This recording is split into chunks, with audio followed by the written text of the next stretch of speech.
সবেমাত্র বিয়ে করে শ্বশুর বাড়ি থেকে বউ নিয়ে বাড়ি ফিরেছে নতুন বর। বুধবার বৌভাত অনুষ্ঠান, বাড়িতে বিপুল আয়োজন, চলছে সাজসজ্জার কাজ। এরই মধ্যে এক দুষ্কৃতী হামলা চালায় বিয়ে বাড়িতে। আগুনে পুড়িয়ে মারার চেষ্টা হয় বাড়ির লোকজনদের। কোনো রকম হতাহতের খবর না থাকলেও পুড়ে ছাই বিয়ে বাড়ির সাজসজ্জা। আগুনে ভস্মীভূত দুটি বাইকও। অভিযোগে দিয়ে প্রতিবেশী অখিল সরকারের বিরুদ্ধে। ঘটনা মঙ্গলবার মধ্যরাতে মোহনপুর বিধানসভার মহাদেবপাড়ায়। বাড়ির মালিক বিমল বিশ্বাস জানায়, সোমবার বিয়ে করেছেন তিনি। মঙ্গলবার সন্ধ্যায় নতুন বউকে নিয়ে আসেন বাড়িতে। এদিকে বুধবারই বৌভাতের অনুষ্ঠানে সাজসজ্জার কাজ চলছে বাড়িতে। এরই মধ্যে রাত 11টা নাগাদ বিয়ে বাড়িতে আগুন লাগিয়ে দেয় অখিল সরকার।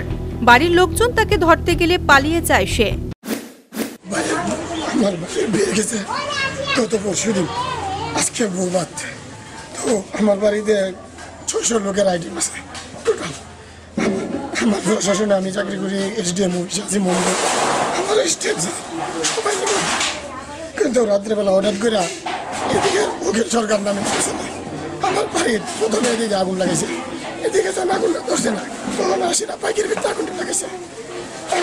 3টা বাইক ধরছে, আমি এরা সরাসরি দোষী, কিন্তু আমার জামাতা ফালাই দিয়ে গেছে গাছ করছি।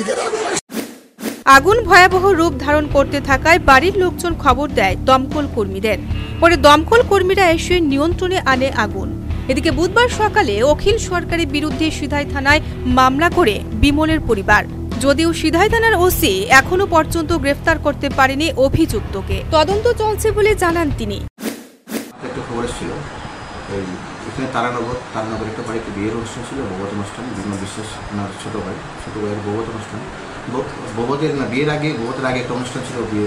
তো রাত্রিবেলা হঠাৎ করে 1টার সময় তাদের চোখে পড়লো বাড়িতে একটি বাইক ছিল, একটা স্কুটি ছিল, ওটার মধ্যে আগুন লেগে গেছে। তো সাথে সাথে পুলিশে যায়, ঘটনাস্থলে ফায়ার সার্ভিসও এসে আগুন নিয়ে হয়।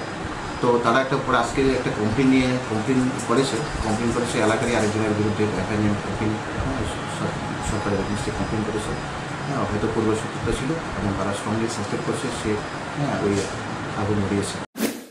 কিন্তু অখিল কেন হঠাৎ এই ধরনের কাজ করতে গেল তা বুঝে উঠতে পারছে না বিমল সহ তার পরিবার।